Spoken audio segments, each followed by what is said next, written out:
Ek kan onthou toe ek groot geword het, hoe gereeld my ma vir my pa in die môre gesê het, jy het nou weer met die verkeerde voet uit die bed uit opgestaan. Nou so gebeur dit met ons almal. Partykeer word jy wakker en daar's 'n paar onweerswolke soos hier agter my. En jy verstaan nie lekker nie, is ook nie iets wat jy kan kies nie, dis nie iets waarvoor jy kan help nie. Dis nie soos 'n steak in die restaurant wat jy kan bestel, medium rare, dat jy elke oggend met 'n klomp sonskyn wakker word nie.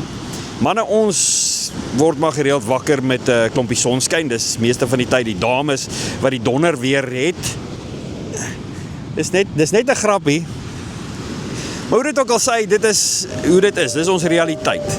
Daar's 'n klomp prosesse wat gebeur het deur die nag en jou gemoedstoestand is nie so lekker nie. Wat is dit wat die Here en die woord vir ons sê deur werk van die Heilige Gees?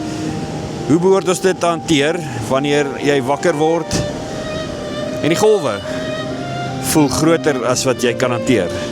Dis nie laag gety nie, dis eintlik nie eens hoog gety nie, dis spring gety. Hoe help die Here en sy woord vir ons vanmôre? So vandag is die see 'n bietjie kwaad, soos wat julle kan sien. Daar is 5 goedjies wat vir my help in die môre wanneer my gemoedstoestand so 'n bietjie bewolkerig is. En dit help my op 'n biologiese en 'n psigologiese vlak. Die eerste ding wat ek doen is om vir 2 tot 5 minute te beweeg. Ek hoef nie oefeninge te doen noodwendig nie, net so 'n bietjie 'n paar strekbewegings, net my liggaam aan die gang kry terwyl ek diep asemhaal. Dit help vir my om my suurstofvlakke te verhoog. Nommer 2 is was jou gesig met koue water of vat 'n lekker stort. Dit help ons op 'n biologiese vlak. Nommer 3, vra vir jouself watter emosies ervaar jy nou hier? Is dit 'n irritasie? Is jy hartseer? Is jy kwaad? Wat is die emosies wat jy hier ervaar? Brené Brown sê vir ons wanneer ons emosies kan identifiseer, dan het ons mag daaroor en dan kan ons dit oorwin en daarmee werk. Nommer 4, noem 3 goed waarvoor jy kan dankbaar wees. Al is dit klein goedjies, wat is dit waarvoor jy vandag kan dankbaar wees? Nommer 5, stuur vir iemand 'n persoonlike boodskap. Stuur vir hulle 'n WhatsApp, loer by hulle in, hoor hoe dit by hulle gaan. En dit hoef nie noodwendig jou pelle te wees nie. En dit is hier waar ons afhanklik is van die werk van die Heilige Gees. Dat die Heilige Gees vir ons 'n naam gee, vir wie jy net eenvoudig vinnig inloer en hoor hoe dit met hulle gaan.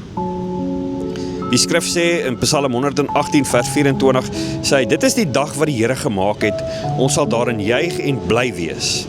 Nou hierdie Psalm sê, ons sal daarin juig en bly wees, en daardie gedeelte dis nie 'n ontkenning van wat die werklikheid is nie. Dit ontken nie nou dat ek vanmôre elke oggend met 'n sonskyn gemoed gaan opstaan nie. Dit sê net eenvoudig dat ek 'n keuse maak vanmôre om anders te wees en iets te doen aan my gemoedstoestand. So dit is 'n intentionele ingesteldheid om hierdie 5 stappe te volg. Klaagliedere 3 vers 22, sy genade en ontferming is kragtig en splinternuut elke môre. Hy is met ons, elke oggend van elke dag. No matter what my come. Maak nie saak wat vir my voorlê in hierdie dag nie, die Here is met my.